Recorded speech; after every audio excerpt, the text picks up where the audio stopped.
August, September of 2017. I had to have an emergency partial hysterectomy because I had endometriosis stage 4, but I didn't know I had it because I had aneosmosis, which is a hardening and the thickening of the uterus, and my uterus was the size of a 5-month pregnant woman, and it was growing to the side of my body, causing my bladder to have to be pinned back up. So I had to have emergency surgery. I have brain tumors. I'm on blood thinners. In order for me to have a major surgery like that, I have to be weaned from blood thinners. I didn't have a chance to do that. I started bleeding out, and I had to have blood transfusions. So I am under a lot of narcotics, which I don't usually. I'm type of all natural person. When I went through most of my cancer, I did black charcoal teas, and I did a lot of holistic stuff. So I don't like to take narcotics, and I was on a morphine drip. I woke up to 84 Twitter people bashing me, saying, let's target Scott Baio's wife. Let's target him, and let's target his wife. Let's come after her. And I was under strict care of the doctor, and I chose, proud of it, and I didn't know at the time, but the person that I chose to answer back to happened to be a Sandy Hook mother, and I didn't know that. I really hope that you're not lying about your brain tumors. I really hope that you're this and you're not that. And she targeted me. She tweeted to me first. And to be honest, I knew nothing about Sandy Hook. My hand to Jesus. God struck me dead. In my medically enhanced early morning reality, whenever I'm waking up to hate after hate after hate, I just said, and your nastiness, maybe your child is better off in heaven because you're nasty. I'm paraphrasing it. Every media outlet was calling her home phone, calling Scott's agent, calling my parents' house, calling everybody. I am the devil. And now I'm a Sandy Hook denier, conspiracy theorist. Basically, within hours after I realized what had happened, and I'm like, oh my God. And I still have the screenshot of the Kevin guy. It said, hey, let's go after Mrs. Scott Baio. Fire her away. Fire her in the hole. Go after her. And so again, I'm defending myself. That's just the way I am. Out of the 80-something people that came at me unprovoked and unwarranted, I picked the wrong one, and I didn't know it. And shame on me. Anyhow, I apologize to this woman. In a series of 7 tweets, and they're numbered 1, 2, 3, 4, 5, 6, 7, and she accepted my apology. She did right away, but the public don't care about that, and I am forever labeled. And both times, I told my husband when this happened, I said, I got to defend myself. I need to defend myself. We've been on all these different talk shows, and I've had to eat it and put my tail between my legs, and I've had to eat it. From 6 to 13, I was being abused. Had to eat that, put my tail between my legs. Don't want to, ruffle anybody's feathers to tarnish someone, that speaks the word of God in that little small town, to bring everybody down. So I've always had to eat it and keep my mouth shut, and I'm not doing it anymore. So that's another reason why we fought this girl, because I'm like, you know what? We ain't going to hush and let it all go away. So those are the 2 things, since I've reconnected with you, that has happened in my life that has cast a dark cloud over me. And I feel like, A, I didn't defend myself. B, I was targeted both times, and I'm not trying to play the victim. It is what it is. I'm an easy target because if you can't get to my husband, if you go after his wife or his child, then it makes people, easier target. So my skin has gotten thicker over the years, and I've learned some lessons. And again, I've had to ask God to forgive me for that poor Sandy Hook woman. I was wrong. It's just a Christian thing to do that, when someone dies, it's suffered. My mother-in-law suffered for 16 years. And that's the first thing my mama said was, she's not in pain anymore. She's in heaven. And she said it to my husband, and he agreed with her. I didn't mean it in vain. And I carry that burden, even though, like I said, I was targeted. Thank you for letting me explain it, because I never have. If I wrong you and you show me that I wronged you, I will ask for forgiveness, and I will do better, and I'll own it. And I think that a lot of people don't own their faults and their mistakes. And I'll be the first to tell you, I'll own mine, and I will try to make it a point to do better. And I think that's the difference between me and a lot of people. And I hope I teach that to Bailey. But I know my husband has learned that from me too. He tells people that I'm the most resilient person he's ever met, because I can identify if I wrong somebody. I got taken advantage of when I first moved here from the farm from Tennessee. I mean, I believed everybody. Oh, you could be on this. I really? I mean, I was like carjacked and robbed, and I was a loser magnet forever. Like I said, I had to kiss a lot of toads to find my prince. I've learned nothing is a mistake, and there's no bad relationship if you learn something from it. I have learned a lot of lessons in life, and the first thing I learn is I am a sinner. I am not perfect. Whenever someone identifies that I have hurt them or wronged them, if I see that I have, I'll be the first to admit that I'm wrong, and I will tell you publicly that I was wrong. But if you come at me when I know that I'm not wrong, I will back very hard, and I'm fierce to defend my family and my friends. I'm like, girl, hold my purse. Don't set my nice purse on the floor, but I will kick this person's butt right now for you.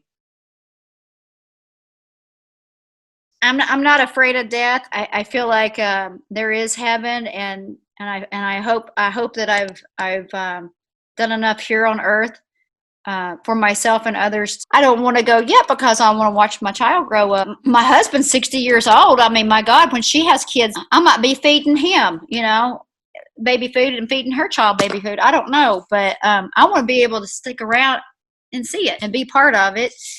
And, I want to be there for all her milestones. How much pain does my little girl have? 2 years ago, she came home from school. She was really quiet. Ever since preschool teacher, man, I loved her, Miss Maddox. She would say, "What's your win?" W-I-N. What's your win for today? It's a psychology move, a child psychology tool that you use to get children to be open and honest and to have the open dialogue. Because if she'll tell you the best thing, chances are she'll tell you the worst thing. So I had to ask her 6 or 8 times, what's wrong, what's wrong, what's wrong? What's someone bullying you? What's going on? She looked at me and she says, "Mama, does Daddy like boys? Does Daddy like boys? Does he like little boys? What? And I was destroyed because she heard it at school. She didn't want to believe it, and she thought that she was going to get in trouble by even saying it to me. And I've been open and honest about her. She knows that I was abused as a child, and she knows that I was robbed of my childhood. That's why I want her to have Santa Claus, and I want her to play with American Girl dolls. And I don't want her to wear makeup yet.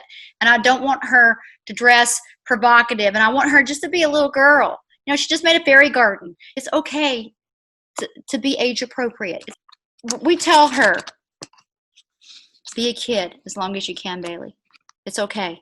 You don't have to live in a fast lane and do what all these other kids are doing. But we also talk to her like an adult. We're like, Bailey, even if it's your best friend, and we start naming her best friends, they want you to do a drug, or don't drink alcohol or do a drug, you better call Mom and Daddy. You're not going to be in trouble. If you call us, you will not be in trouble. We'll come pick you up no matter what. But if you don't call us, then you're in trouble. And I said, Bailey, they'll throw their life away. It only takes one time. You get that poison into your body one time, your body's going to crave it, and you throw your life away, and you will not have us. Not going to happen. We give you all the tools to be independent and strong and to know right from wrong. And we are telling you right now, it only takes one time. And she asked Scott not too long ago, she goes, "What did your dad say about drinking and doing drugs?" He says, "Bailey, my dad said, if you ever do drugs, I'll kill you." He goes, "That's all it took." And that's the reason why Scott, he was a ladies' man, but he never did drugs. Never got in trouble, never had a DUI, none of that stuff. His addiction to Amazon Prime. He has ordered sneakers. He's trying to find sneakers. He has to have a wide toe box, but they can't look too colorful or like young, and they can't look too old man. He has probably ordered 17 pairs of tennis shoes. He'll try them on. He'll put them in the box. And then here's the thing. He drives to the postal annex or to UPS to ship them back. And you could have tried on those shoes until you found a pair that you liked and left and be done with it. 3 months later, he still got tennis shoes showing up at my front door. So here's the deal with Amazon. Tell on Daddy. So my mommy's friend Natalie, she's like, "Oh, just use Amazon." My dad's like, "What is Amazon?" And then like, Prime. And then there's Prime, and then 2-day shipping, and then hour shipping, and the groceries. Okay, we're just talking about all the shoes you just ordered. How many pairs of shoes? Every day there's a package, and he's so excited like Christmas. But every day it's like shoes, clothes. And how many does he send back every single time? Like right? 10. He got like 5 packages today. Man, Amazon's like his baby. Like he goes to it every day. And then right, all the drivers know him. There's a funny thing. I'm like, "Daddy, I need this for school." Amazon doesn't want to go to a store. He's like, "Oh, I have to go to a store." Okay, so my mom and I, we goes to the hardware store. Well, that's it. The local hardware store. But we go to Disneyland and we stay like all day and do the rides and then do the hotel. He just wants to stay there for 2 hours and just eat. And then he leaves. He drives separate so he can leave. So we went to Epcot, and he doesn't like to ride rides because he has like this ear thingy. But every single ride, he's eating something different. Like every single ride we're on, he's eating ice cream. Then he's eating a smoothie. Then he's eating pretzels. And then he's eating a corn dog. And then he's eating popcorn. It's crazy. I'm like, how do you eat all that? I'm like her Uber driver. I can't. She is my chauffeur. Are you still on the phone? Yeah, I'm still talking to Karis. We're catching up. It's been almost a decade since I've seen her. We were Go to sleep. I had like Shirley Temple curls, but then when I was 3, I cut them all off. I don't know why. She didn't just stop. I gave myself like a weirdest hairstyle. It was like short here and long in the back. I was very smart. She hid it in her little horse's mane because she did it in her playroom, and she had 2 different pairs of scissors. It was the day after the Academy Awards because we were watching the Academy Awards and we were scrapbooking, and I had magazines for her to cut out, and I just set it up in her screening room, and so she went in there and got the scissors and went to her playroom. She has a mirrored closet door, and she did this when Scott and I were still in bed asleep. Because I wake up at like 5. And I had a big, my bed was platform bed, and then she's like tapping me to wake up, and I'll look at her, and I think I'm dreaming. I look at her again, and I was like, "Oh my God, where's your hair?" I got really mad at me. Oh, I cried. I was so mad. Oh my God, I was so mad. And one of my best friends laughed. She laughed. She thought it was so funny. And she has 2 sets of twins, 2 years apart. Well, she laughed at me because I cried. So her little princess, the little blonde hair girl, she cut her bangs up to the scalp. Right? Remember when Carmela did that? And then as it started to grow out, she did it again. I mean, it hurt me like I was like wounded when she cut her hair. And then the fact that it grew back in straight. Yeah, I want curly hair now. We're going to let you go because it's past her bedtime. You will. Say hi to Scott real quick. Hey. Say hi to Karis. How you doing, Karis? How are you? I heard you have 3 children now. Yes, I do. Yeah, I can't wait to see you guys in person. And you moved, I heard. We moved? House. 10 years ago. House. Yeah, we're not in Encino. Yeah. 10 years ago. ago. If you do that, it's going to make it glare. Oh, then don't do it. So you have to kind of lean in front of the glare. God, I miss you guys. She's on a no sugar diet. I'm on an all sugar diet, so we're perfect for each Lean other. in so it gets rid of the glare. You lean in. I can't. My back. It hurts my back. Oh, he's going to be 60. His back. Everything hurts.